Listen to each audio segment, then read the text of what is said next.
And let me offer you a very warm, welcome indeed to the Barony Hall, one of the jewels in the university's estate. It's a beautiful hall. We do many things here. We have banquets, we have conferences. Some of the students may remember we occasionally have examinations, which will strike fear into your hearts, but today you're here to relax and enjoy yourselves and allow us to reflect on the fantastic successes of those that are currently our graduands before me in the hall and behind us here on the stage. And over the course of the next 45 minutes or so, they will become graduates of the University of Strathclyde. To the families, the friends, the supporters, a very warm welcome to you in particular, because we know that this is the next stage of the journey, to have supported those members of your family and your wider circles and getting them launched into the next part of their lives and their careers. So graduates, as you come across the stage shortly, you will be given your hood. You'll come along here, and I will cap you gently, which will confer the degree to you, and then you'll pick up your parchment as you go. This piece of furniture that I have before me, I have knelt on this 3 times.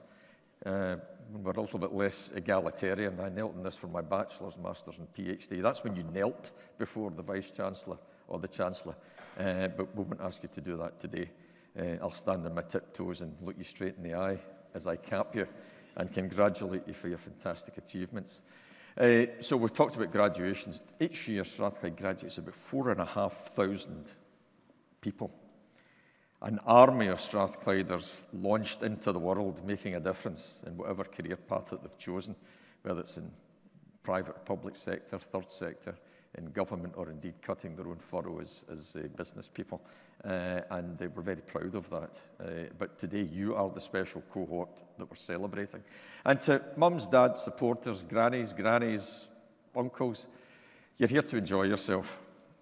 Strathclyde does the formal rather informally, and we want you to feel a sense of belonging. So when your member of your family or your friend crosses the stage, do let them know that you're here. Within reason, please. So no hooters, rockets, fireworks, but you can go beyond the polite applause to let them know that you're here in the hall to celebrate them.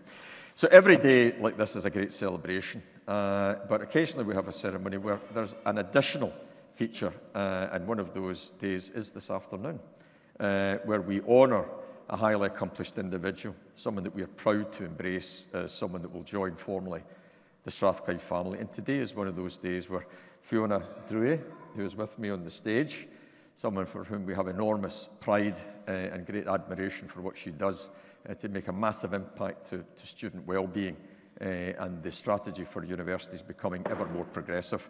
You will hear much more about Fiona in a moment, where Steph McKendry, who's sitting next to her, will introduce you to her, and then I'm going to award her with an honorary degree from the university. So with that, ladies and gentlemen, graduands, I'm now going to declare this ceremony formally open, and let's start off by, first of all, giving a big round of applause for these graduands, then we'll get started. You can stand up now, Fiona.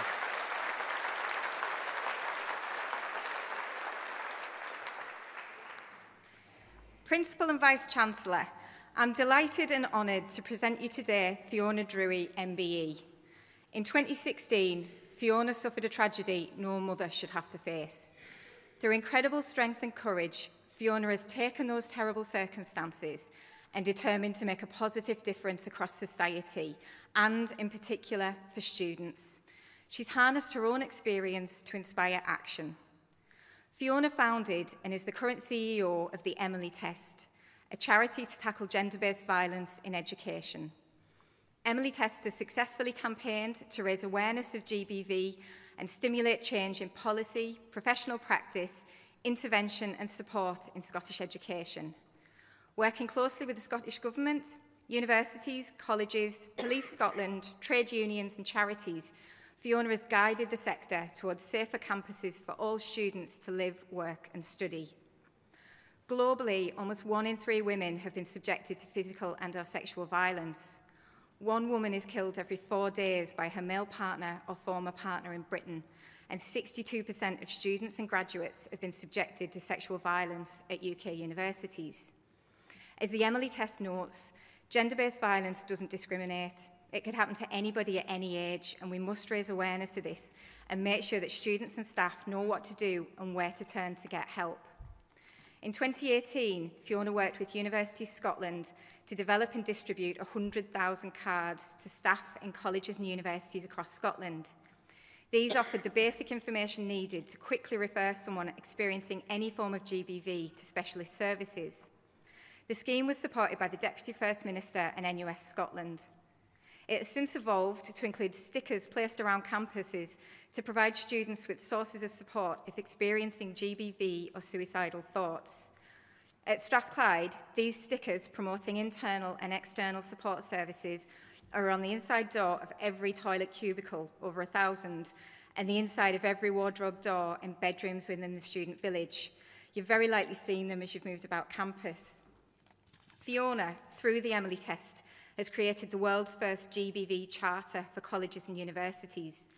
It supports institutions through one-to-one coaching, providing dedicated staff support, resources and opportunities to share good practice with the sector. Institutions then take the test by presenting evidence of their work to an independent panel of experts.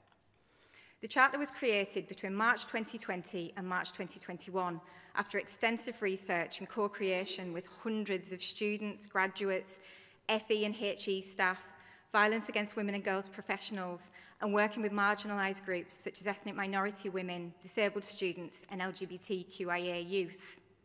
2 colleges and 3 universities have been awarded the Charter in Scotland, and pilots have now launched in England. Strathclyde was awarded the Charter in September last year. Fiona's engagement with Strathclyde has had a profound effect on our approach to tackling GBV. She's helped us develop our policies, the training we deliver to staff and students, and the way we respond to disclosures. Thanks to Fiona's efforts, for the past 2 years, every new student to Strathclyde completes an online module on tackling GBV as part of their registration process. In September 2023, when first introduced, over 4,000 students undertook the module. 86% of them agreed that they learned more about gender-based violence, including consent and being an active bystander. 89% agreed that they'd learned about the support that was available here at Strathclyde. As a socially progressive institution, we're committed to providing a safe and supportive environment for all, no matter their background. We also wish to lead change across society. Fiona has helped us immeasurably on that journey, but her impact goes far wider than just Strathclyde, influencing institutions and governments across and beyond the UK. It's with great pleasure, therefore, Principal and Vice-Chancellor, that with the authority of Senate, I ask you to confer upon Fiona Drury the degree of Doctor of the University, honoris causa. Fiona, we are deeply impressed and proud of all your achievements, so I create you Doctor of the University honoris causa. Many congratulations and welcome to the Strathclyde family.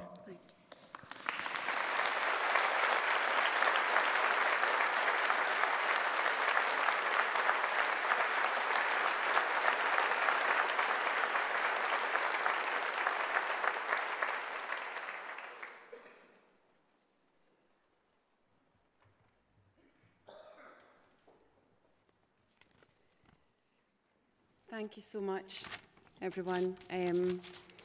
Struggling to open this because I think the heat in here will be affecting us all today, I'm sure. But thank you, Principal and Vice-Chancellor, distinguished guests, graduates, families and friends. Thank you for your very generous introduction. I feel incredibly honoured to be here today, sharing in what is, I know, a very special day for all of you. I'm deeply grateful to the University of Strathclyde for this recognition. It holds particular meaning to receive this from the university that so clearly shares the same values as I do and as our charity does. Our charity is dedicated to tackling gender-based violence in education. And I first met the team at Strathclyde almost 8 years ago, and immediately I knew I was working with a university that truly cares. One that places its students at the heart of everything it does. And while we might assume that would be standard, sadly, we learned it's not always the case. The work I do, the work I'm being so kindly recognised for today, comes from the worst possible tragedy. Emily, our oldest daughter, was only 17 years old when she left to study law and French at a university away from home. She embraced student life. She made lots of new friends. She partied, probably more than we knew. And she was loving life as a student. But unknown to us, Emily was being subjected to a sustained campaign of physical, psychological, and sexual abuse by a fellow student living in the same halls. After fearing for her life during one particularly violent assault, Emily took the very brave step of reaching out to the university for some help. She spoke to resident assistants who saw she was injured and asked if he had hit her. And Emily said, "No, I don't want to get him into trouble." They walked outside for a while, and the report was written, and I quote, "Emily came to us concerned about her angry and aggressive boyfriend. Emily feels she's hitting the self-destruct button. Emily knows she needs to change her behaviour, no follow-up required." And she was sent back to her room on her own, while her abuser remained in his flat across the courtyard. Over the next 7 days, Emily was assaulted 3 more times. And only minutes after the perpetrator's final visit to her room, our beautiful little girl took her own life. In that moment, life stopped for us, and in many ways, it is still on pause. We had no idea what Emily was going through, and no chance to save her. Like many parents, we did the usual warnings about strangers and keeping safe, guarding your drinks, but never did we think about relationship abuse. Never did we imagine having to warn our daughter that the person she loved the most could be the most dangerous. That's a regret we'll always carry. That's why we started Emily Test. We couldn't change what happened to our daughter. We can't bring Emily back. But what we can do is make sure this never happens again to any other student. Among many projects, as you've just heard, we developed the Emily Test Gender-Based Violence Charter, and it's an evidence-based framework of 42 minimum standards in prevention, intervention and support. And it helps the colleges and universities embed meaningful and long-term change. And I'm proud to say, as you heard, your university was a pilot institution and one of the first in Scotland to achieve the Charter Award, which is no easy feat, as some colleagues here can attest to. Your early belief in our charity helped shape Emily Test into what it is today, an organisation working across the UK and internationally. Thanks to that support, we're seeing real, tangible change, which is reassuring and heartening progress across the country. Emily chose to study law because she believed in justice. She wanted to make a difference in the world, make it a better place. And none of us could have ever imagined how she would end up making that difference. But when we hear from many victims and survivors who say Emily's story gave them hope, or it gave them the courage to reach out and seek help, we know she's helping to lead the way. And through that, she reminds us that every single one of us has the power to make a difference. Never underestimate yourselves or think any dream is too big. If someone in the world is doing it, you can do it too. I was a mum, and now I find myself sitting in Parliament advising on policy. Anything is possible if you believe in it enough. As you graduate today, you leave with a degree in your chosen field, something that will open many doors for you all. But there are other opportunities ahead of you in life that you can't yet see. And the most powerful thing you can carry with you, more valuable than any qualification, is kindness. Always think of what you want your legacy to be. Emily's is one of kindness. She was caring, thoughtful, full of fun. Qualities that are often underestimated in today's world, but they are exactly what this world needs more of. I feel so honoured to be part of your special day. I know you've worked so hard up to this moment, and to share it with my wonderful husband and my beautiful children, who I am so immensely proud of and do their best to live their lives to the full after such incredible tragedy. There isn't a day goes by where I don't feel truly blessed and lucky to be your mum. And I know you're probably fed up hearing it, but you're my strength in more ways than you'll ever know. So in closing, if I have any words of wisdom for you all today, it would be to say that wherever life takes you, whatever you do it with love and with kindness.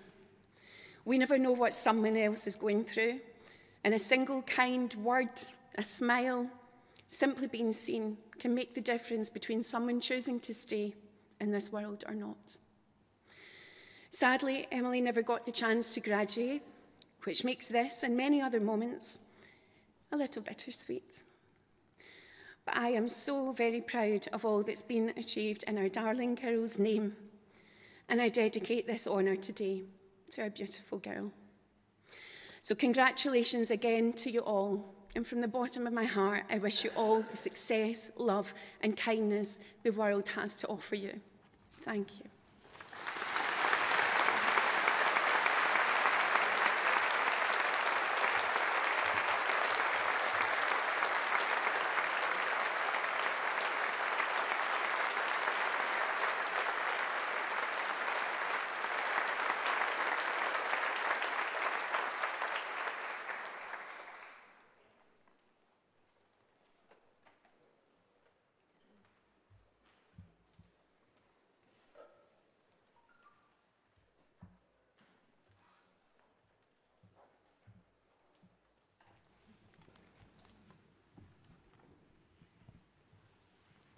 Principal and Vice-Chancellor, in the name of the University and by the authority of Senate, I present to you these students.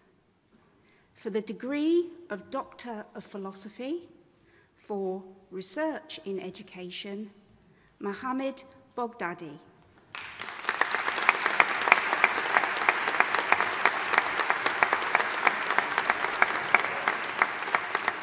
Yue Chua.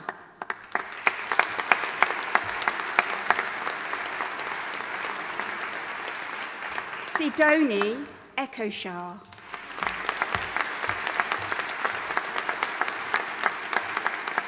Nicholas Novignon.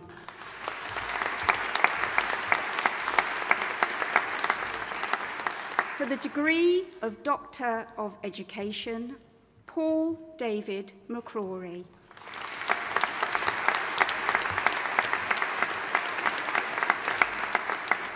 Angela Merylise Stalker.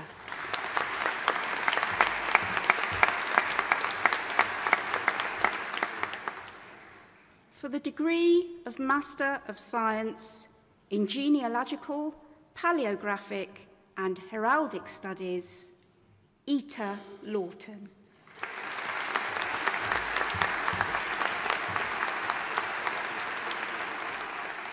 In Safety and Risk Management, Blair Liddell.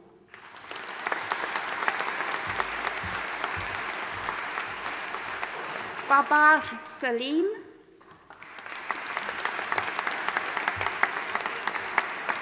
Joseph Slavin.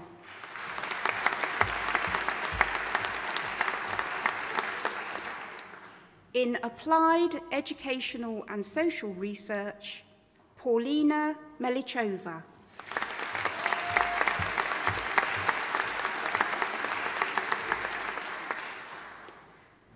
In Autism, Maisa Mohammed Saif Al-Kindi.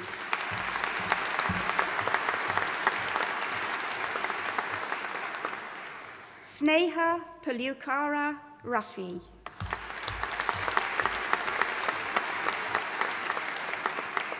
In Education Studies, Adigbinga Ayodele Ajiyi.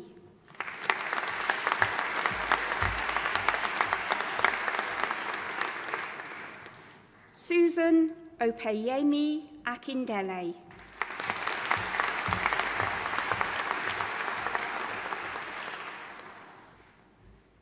Deborah Seo Asokia.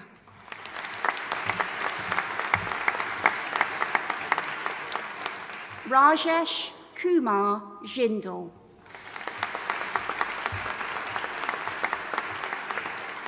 Zhenxing Wang.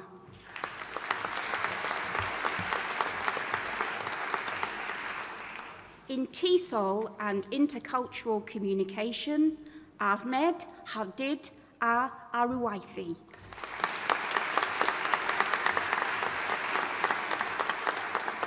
For the degree of Master of Education in Early Years Pedagogue, Rebecca Lynn Caird.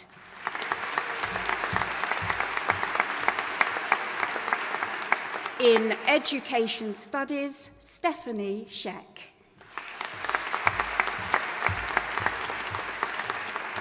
In Professional Practice, Jack McLean Anderson.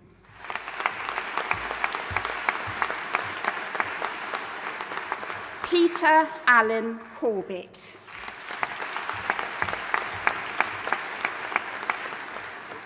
For the degree of Bachelor of Science in Education and Curricular Studies with teaching qualification in Home Economics, Katia Blackstock.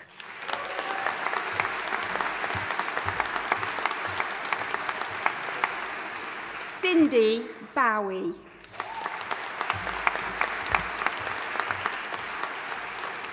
Abby Jean Campbell.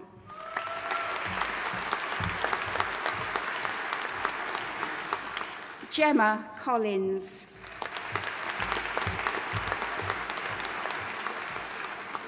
Orla Kane.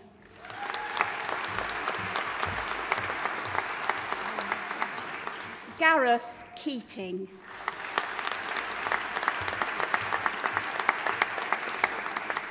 Suzanne Dawn McKee.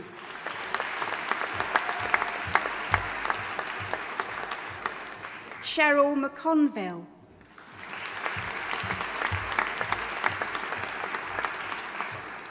Jodie McKenna.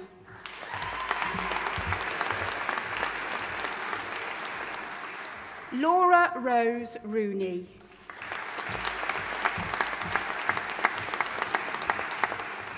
Grant Frederick Stobart.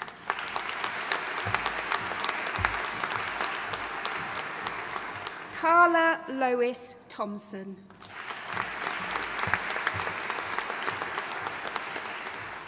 In Education and Curricular Studies with teaching qualification in Technological Education, Finn Ruddy.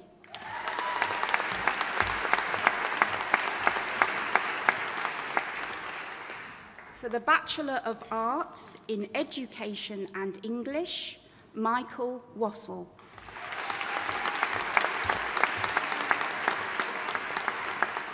In Education and History, Katie Barmer. Cheryl Burns. Rachel Cameron.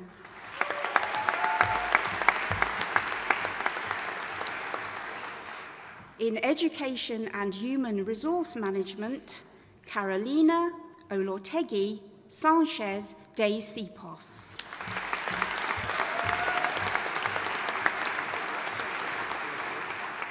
In Education and Psychology, Lindsay Pickering.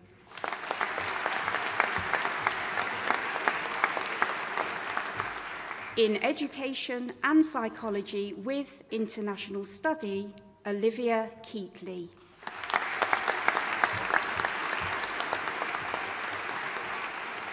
In Education and Social Policy, Elizabeth O'Hare.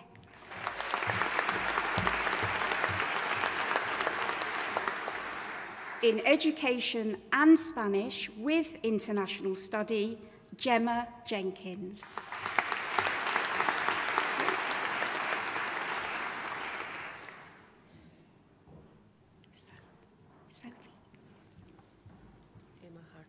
Emma Harkins, oh yes. Apologies. That Emma must have been here last year. It is Emma Jenkins. Harkins. Right, starting. Emma Harkins.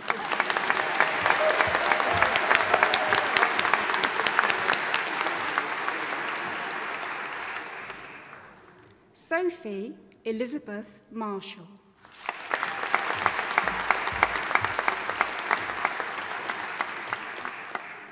In Education and TESOL, Omar Daha Ahmed Mutar Al-Ankoudi.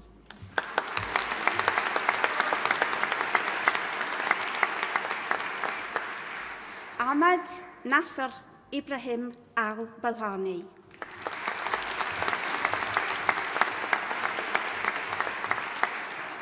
Mansour Nasser Mohammed Al-Jaiti.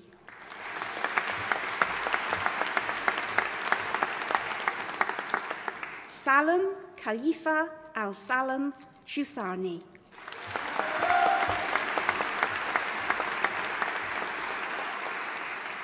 Ahmed Saeed Saleh Ali Al-Jabri.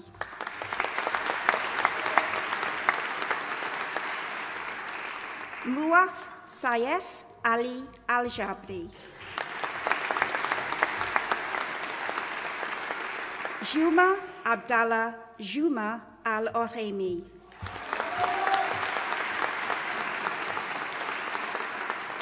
Usama Thuni Obeid Al-Shikaili.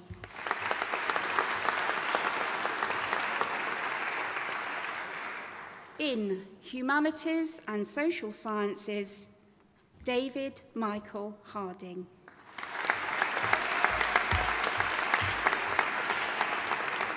Amy Lorna McBride.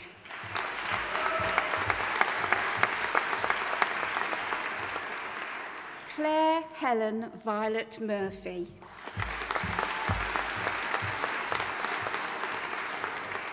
Ashley Lauren Wannon.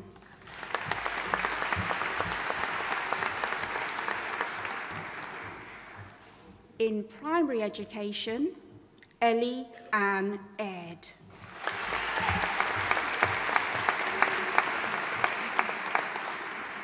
Katie Andrews.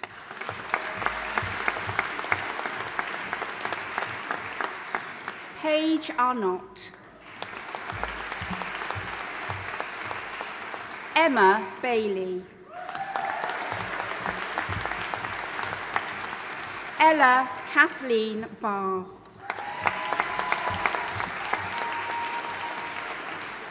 Nikki Barr. Alicia Jade Jennifer Lith Barton. Bailey Katrina Benwith. Amy Louise Black. Kimberly Rose Black. Scarlett Rose Blair. Matthew Blythe.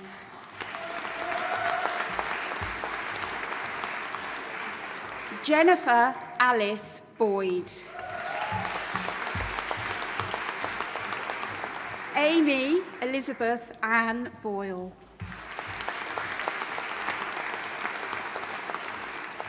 Kathleen Boyle. Stephanie Ann Brew. Holly Brown.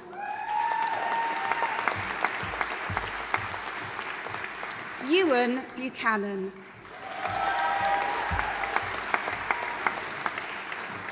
Jade Louise Buchanan.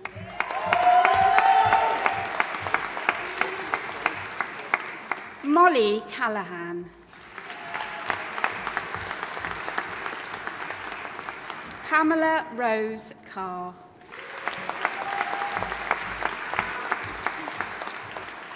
Abby Carson.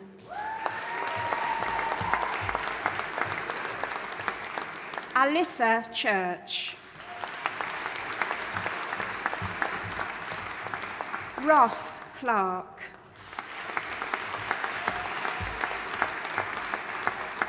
Sophie Crowley.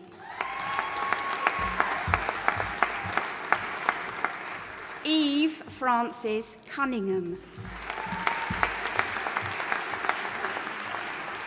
Jill Daly.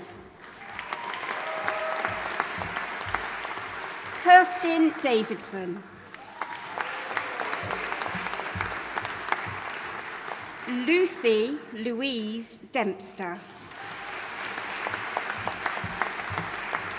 Ava Josephine Devlin. Kirsty Devlin. Rebecca Ann Devlin. Molly Rose Doherty. Shanna Patricia Doherty. Maria Jane Dugan. Eve Catherine Douglas Gibb. Kayla Alexandra Duff. Neve Margaret Dunlop. Gemma English. Natalie Fay.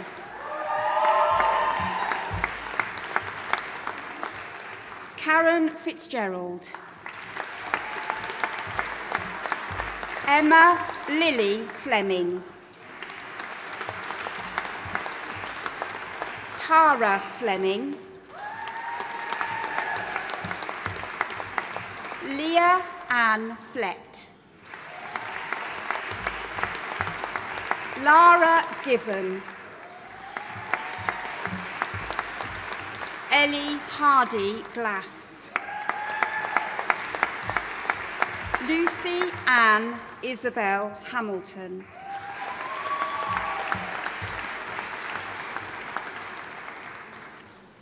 Kayla Hart.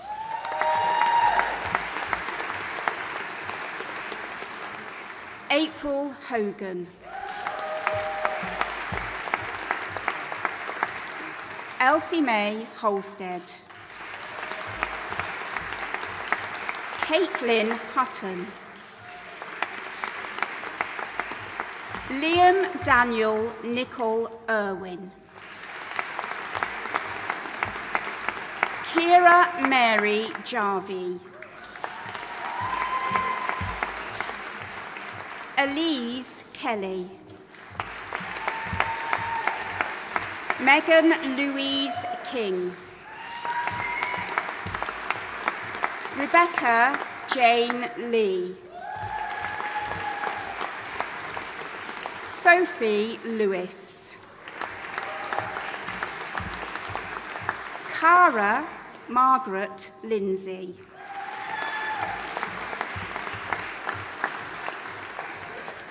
Natalie Lockhart.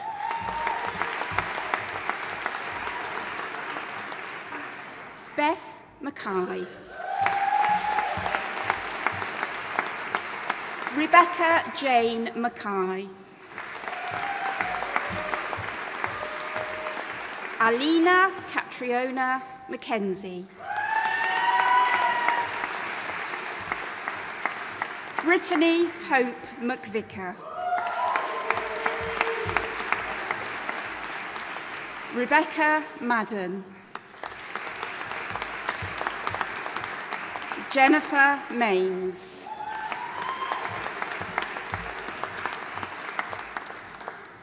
Carla Mancini.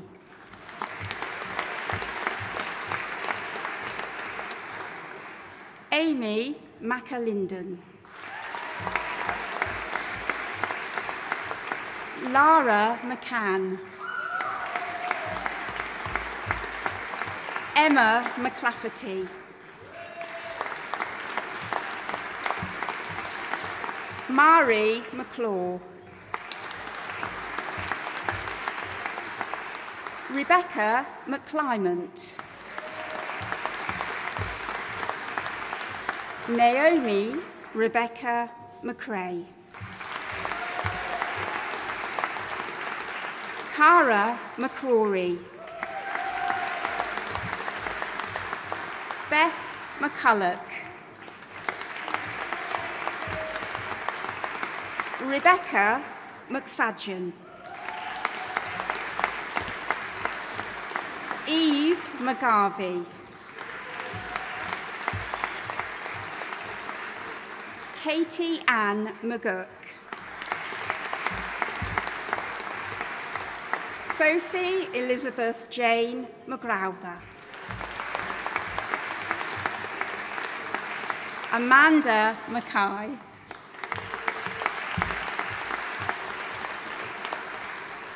Nicola McNeil.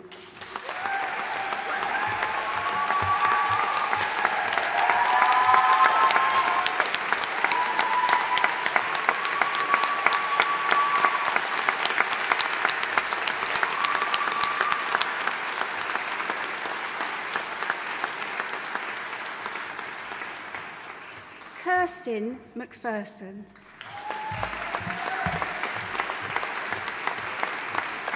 Kyra Main. Casey Miller. Ria Mitchell. Kerry-Ann Morton.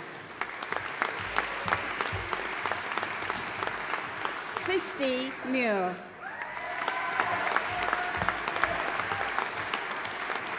Kirsty Muirhead. Ewan Monroe.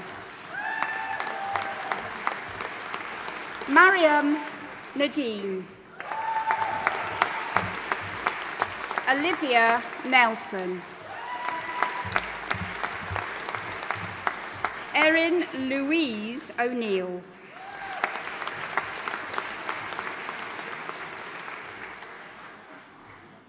Rachel Oliver. Erin Louise O'Neill. Natasha Owens.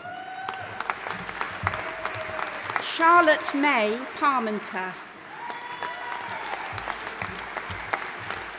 Amy Margaret Elizabeth Patterson. Zoe Penders. Shannon Riley.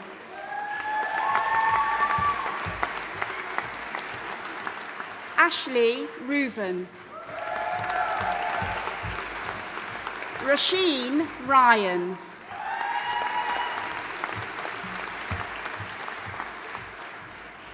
Caitlin Catherine Jean Marion Shanks.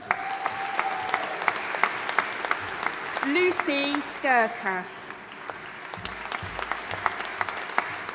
Amy Margaret Smith. Elise Snedden. Abby Stewart. Rachel Jane Struthers. Beth Stewart. Heather Colette Wallace. Daisy Linda White. Sophie White. Hannah Wildsmith. Susan Wilson. Abby Newlands.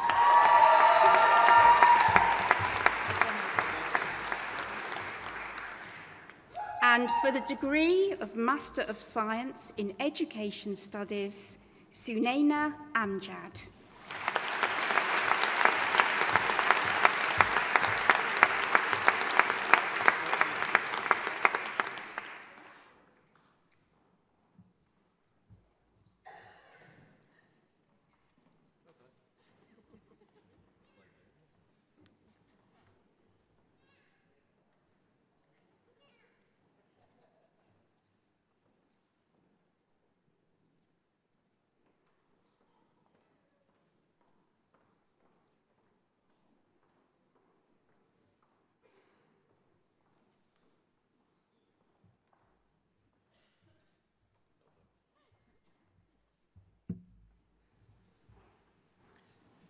Well, ladies and gentlemen, let's give this class of 2025 a big round of applause.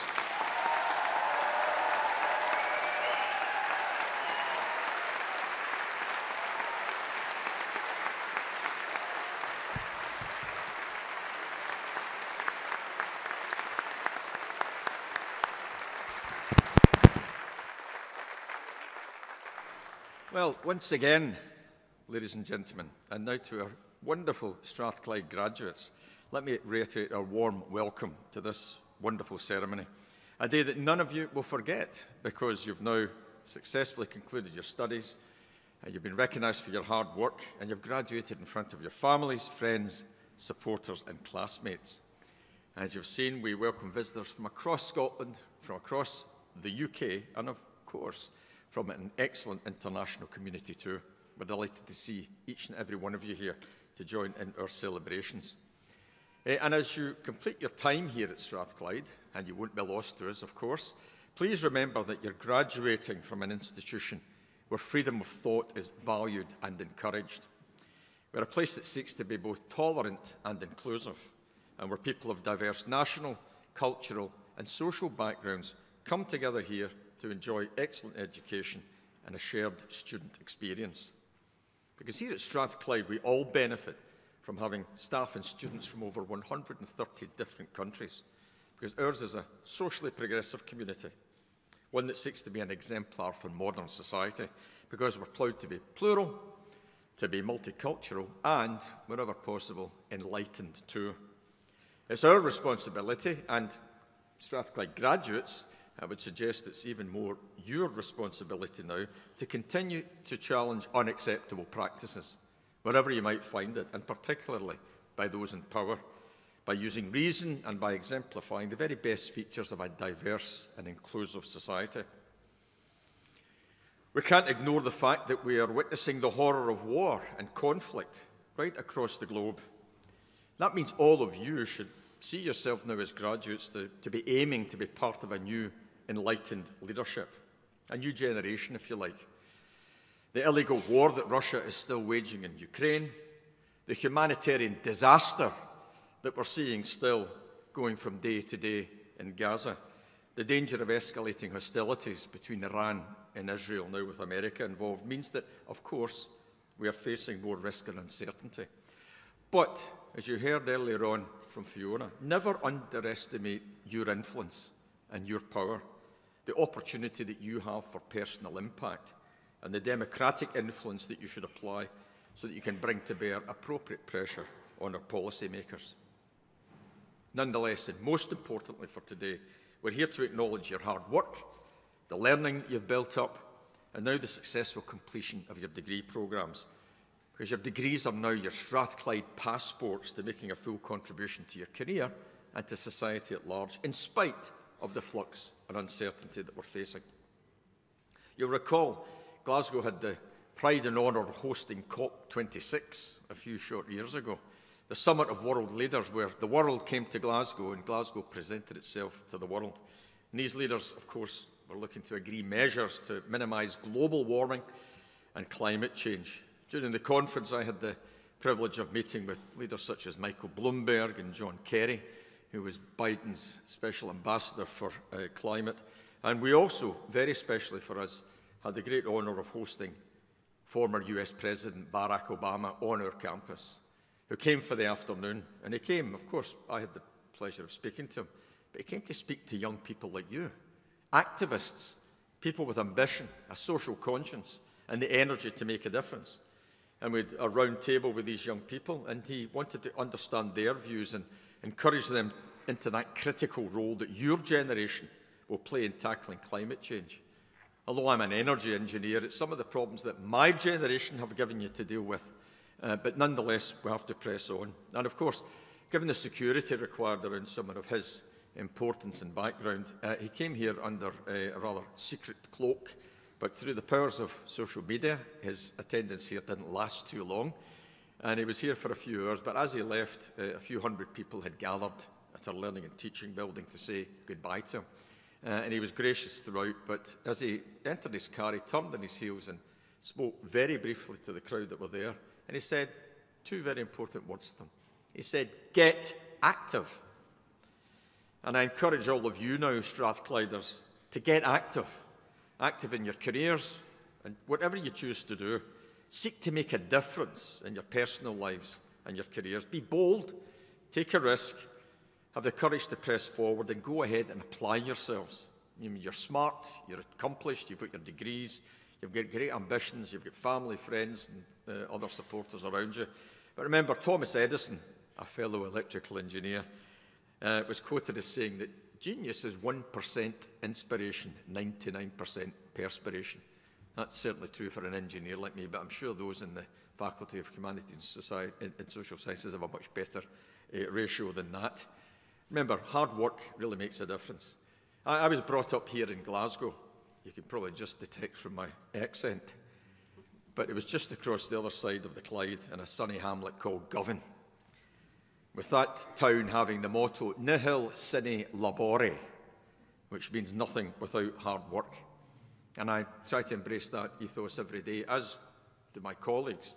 And I would recommend that you take that approach as well. Of course, you've got great ideas, energy, ambitions, but hard work is hard to substitute, and press on with that. Because today you've now become Strathclyde alumni, and you're now the latest generation of university torchbearers, like the hundreds of thousands that have gone before you now. And with all that you've successfully come through, I'm sure you would agree that you couldn't have done this without the support, encouragement, and the backing of the community of supporters that have been around you. It's fitting, of course, that we acknowledge their part in the successful completion of your degrees. Our graduates and the university at large do indeed owe them a great debt of gratitude. As the first in my own family to have gone to university here in Strathclyde, as it happens, I know the importance of that unswerving support, regardless of means. It's that encouragement and that ambition. So, to my graduates now and to those on the stage, let's say a big thank you to the people in the hall for all they've done to make this possible.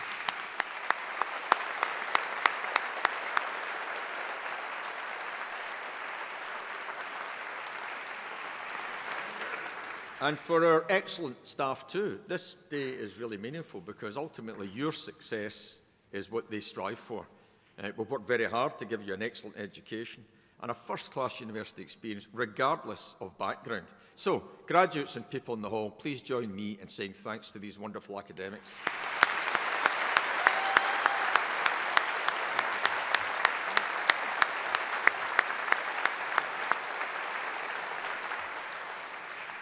So as you leave Strathclyde today, remember that you can always come back, but it's important that you take with you the knowledge that your institution was founded in 1796.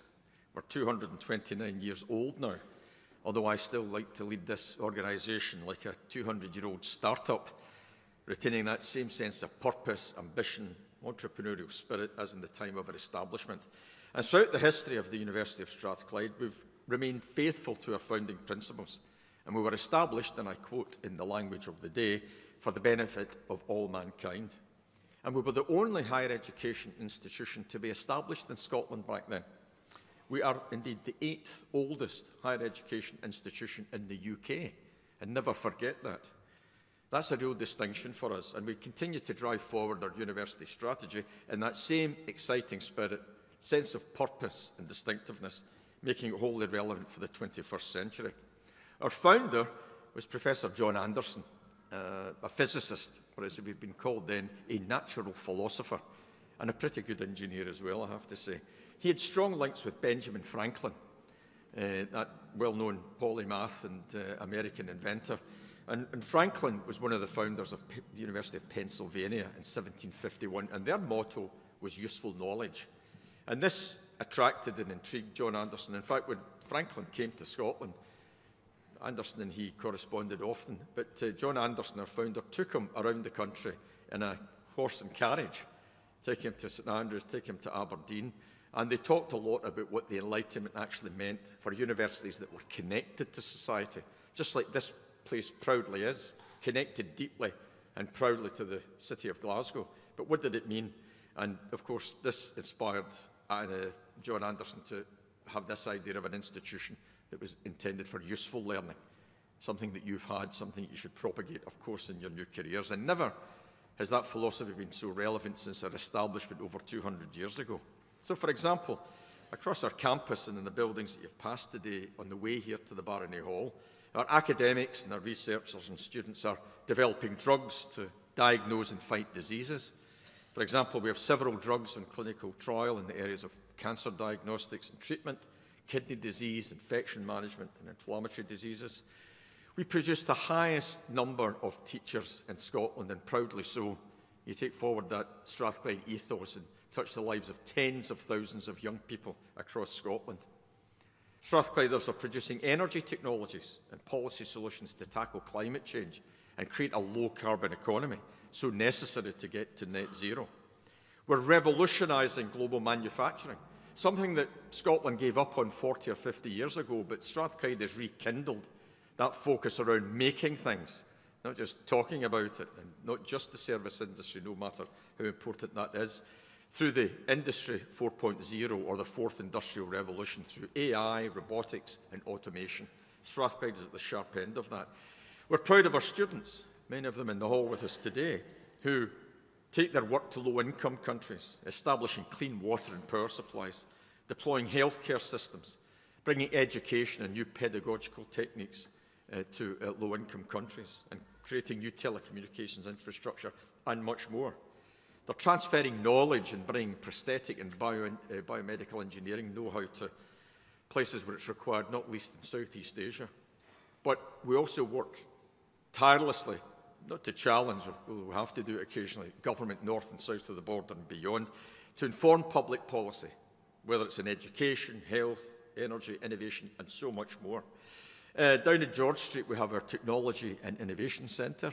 We refer to it as the TIC building. That has really driven a bit of a new economic revolution in Glasgow and the west of Scotland. Originally opened by Her late Majesty Queen Elizabeth II, almost exactly 10 years ago. She came here with her husband, Prince Philip, for the day and saw the work we were doing in energy, photonics and pharmaceuticals. I mentioned Thomas Edison already. He called his technical teams in his laboratories his inventions factory. Well, be in no doubt, Strathclyde has become Scotland's and now increasingly the UK's innovations factory, driving opportunity, creating wonderful people such as have graduated today, and driving innovation into business. And we've further driven our distinctiveness, having created Scotland's first innovation district here in the city of Glasgow, the Glasgow City Innovation District, working with Glasgow City Council, Scottish Enterprise, Innovate UK, and many others, including industry, working now in medtech, fintech, quantum technologies, AI, advanced communications, and space technology. And who knew that outside California, Glasgow has the biggest small satellite manufacturing capability in the world? Many of these 130 companies are so led by Strathclyders. They employ Strathclyders, and they're now hitting the global opportunity through this space technology cluster. And many people are investing in us. One in particular, a double Strathclyde alumnus called Dr. Charles Wang. And you won't have heard of Charles, but you'll have had the benefit of his entrepreneurship and technological excellence, because when we all became amateur biochemists in our kitchen during COVID, we were using our lateral flow tests. That was Charles's technology. And because he knew what we were doing, and just as importantly, how we were doing things here, he donated £50 million 3 years ago to his alma mater, much of which is going to renew our old student union building, turning it into an entrepreneurial hub for digital technology, and the other part of it to create an international business institute. So him investing in us and connecting us to the American business community is so important. And out at Glasgow Airport, and I should say underpinning a lot of this technological excellence, is the Faculty of Humanities and Social Sciences. The Dean, Ian Rivers, who is here, and his colleagues have taken me on that journey of understanding critical transitions, where technology has to be adopted, influenced, and then driven forward by society. So this faculty has been central to what we've been doing over the past decade or so. Out at the airport, we have the Advanced Manufacturing District. As you're leaving for your holidays or for business, if you look to the northeast of the runway, you'll see a number of large buildings, a large building with a purple serrated roof and a building adjacent to it. That's the National Manufacturing Institute, and alongside it, the Medicines Manufacturing Innovation Centre. led by us. The National Manufacturing Institute is working with Boeing, with Rolls-Royce, Airbus, Siemens. It's creating thousands of jobs here in the west of Scotland, and the Medicines Manufacturing Innovation Centre and the new oligonucleotide advanced centre. That's hard for me to say, but the First Minister and I cut the ground there just about 6 months ago, revolutionising how we can quickly produce medicines and vaccines should we ever require to react to the pandemic that we've seen before. So Strathclyde at the heart of things, truly demonstrating useful learning, providing business and industry with the distinctive advantage and the people they need to thrive, and the people of Glasgow and Scotland with a better quality of life that's both sustainable and healthy. But most importantly, colleagues, what we do here is we transform the lives of people and the lives of their families. As I mentioned earlier, we still attract many first-generation students here to Strathclyde, and proudly so. And that's some of the reasons why we've been getting so much external recognition in recent years. The sector Oscars is called the Times Higher Education Awards. Strathclyde is the only university that's won the UK University of the Year twice there. We were named the Entrepreneurial University of the Year. Sunday Times recently had us the Scottish University of the Year, as we were last year with the Daily Mail in their new league table. Scottish University of the Year, and just a hair's breadth away from being UK University of the Year, pipped at the post by Imperial College. So you're judged by the company you keep. So I was okay about coming second in that race. And just last week, Strathclyde was the highest mover in the QS World Rankings, demonstrating our deep positioning in the top quartile of universities across the globe for our research and education. So the message I'm giving you, and for you to take away today, is that your university continues to keep that distinctive and disproportionate contribution to society and economy. And not just by all these centres and these research programmes. First and foremost, it's the graduates. It's those that have just been capped. It's all of you. You are our biggest contribution to society. Your energy, your vision, your idealism, which I think is a quality to take into your next career. That's what Strathclyde does to make its biggest difference. And here in the UK, the higher education sector has headwinds, to use a euphemism. But the Scottish Government put about 1.2 billion into the sector, and we give them back around about 12 billion in gross value add back into the Scottish economy. So we're not a cost to society, we're an investment. And that's why we must continue to celebrate what, for example, the Humanities and Social Sciences faculty at Strathclyde does. And I could tell you so much, but I have to curtail it. For example, in our institution, or Institute of Education, that so much is going on, but the student teachers at Strathclyde here, and some of them graduating today, are learning about the Arctic Ocean and the impact of climate change by launching their own miniature wooden boats. I like that. The Float Your Boat project. Students on the primary education programme handcrafting these small boats, stamped with their name and a unique identifying number, understanding flow and the impact that climate change is having on the oceans, and they can take that to inspire the pupils that they'll teach. And our Centre for Lifelong Learning, such an impact connecting to a broader demographic of those that come here to study and get educated. And in law, Strathclyde's first social enterprise, the Spin Out won a UK-wide award for its work on enhancing legal knowledge and expertise, again, in climate change. This faculty is having a massive impact at the United Nations. One of our professors is a UN Special Rapporteur, and Strathclyde taking their knowledge there. And in humanities more generally, we were deeply honoured to receive a £1 million legacy from Charlotte Lyth, who was a former Dean of Arts and Social Science at the University of Dundee, and she was daughter of Professor Edgar Lyth, one of our past deputy principals. And that is supporting two professorial chairs, the Charlotte Lyth Chair in Humanities and the Edgar Lyth Chair in History, as well as a group of Chancellor's Fellows in Humanities. And our Department for Government and Public Policy is also benefiting from this generous gift, and much more besides. So please see this as the exciting context within which you're receiving your awards. You're graduates of a university that places our students at the heart of all that we do. Of course, we value excellence in education and research endeavour, but we create strong connections with society as well as the business world. And we're an international organisation. The world's best universities contribute, collaborate, and compete on the world stage. And we're no different. I've been doing more travelling the past 6 months than is good for me, and I've visited most of our international strategic partners, accompanied by some of my colleagues on stage. In North America, we've been at Stanford, MIT, New York University. In China, recently with the Dean and the Vice Dean of this faculty. We were in Peking University and Tsinghua Universities, #1 and #2 in that country, as well as the Hong Kong University of Science and Technology. And we are proud to still have a major raft of collaborations in Europe. The distraction and the disruption of Brexit was somewhat diluted because of the soft power of universities, maintaining that link, that sense of shared purpose and research and education. And we've also created a Middle East campus in Bahrain, which fully occupied me 10 days ago when the missiles started to fly between Iran and Israel. Our first duty was to keep our staff and our students safe, and I'm happy to report that they are, in spite of the ongoing tensions. But of course, all of you are students.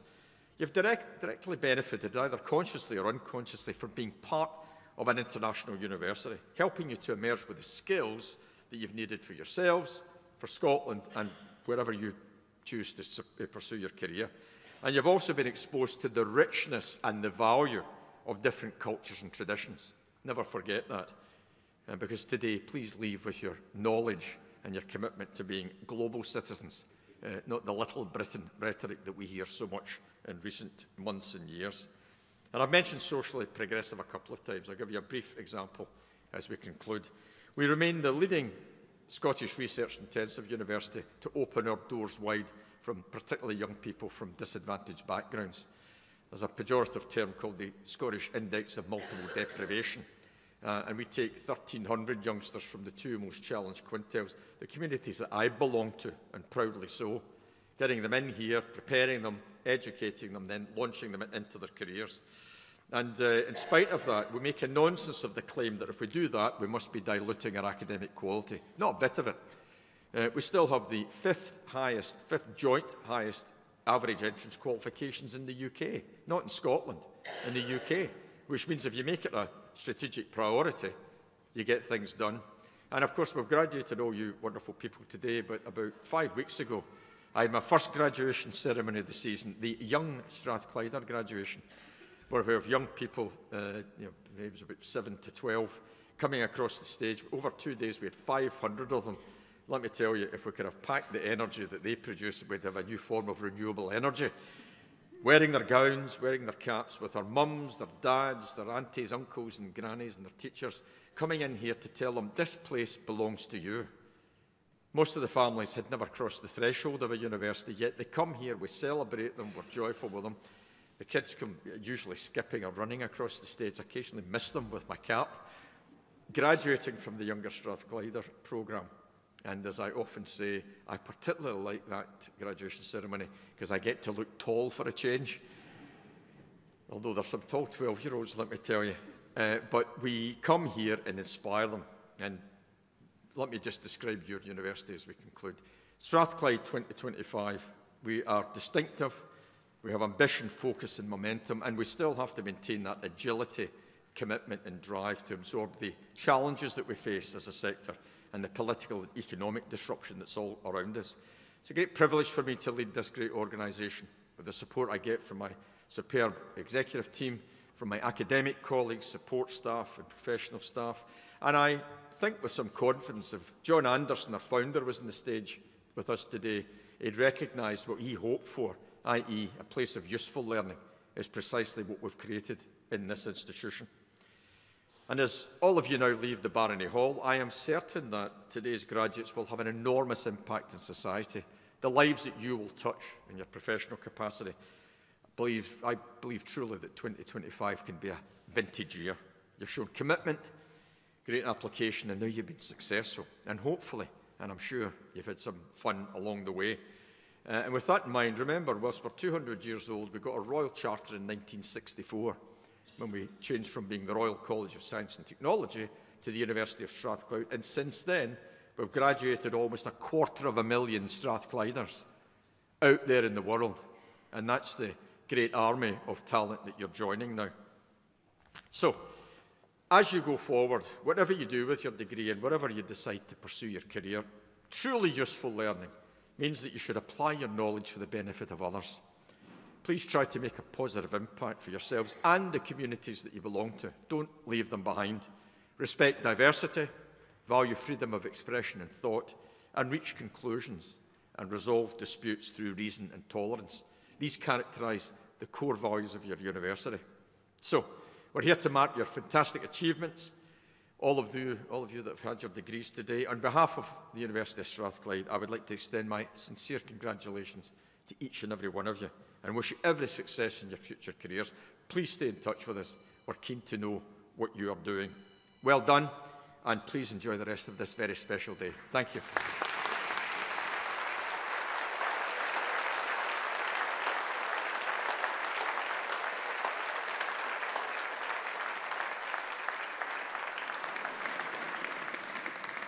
I think that was the pizza delivery service, so there'll be 600 pizzas just outside as you leave the hall.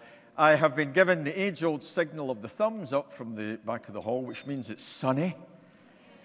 No rain yet, but because what we'll do at the end of the ceremony, I will close it just in a moment, the stage party will process. Please join us, the graduates, families and friends. We invite you cordially to join us at the Learning and Teaching Building for some drinks, refreshments and nibbles, so we get a chance to speak to you. I hope you've enjoyed the service as much as we have. It's a great honour to do this again. And let us conclude before we stand at the end of the ceremony. As I close the ceremony, let's give these graduates a big round of applause.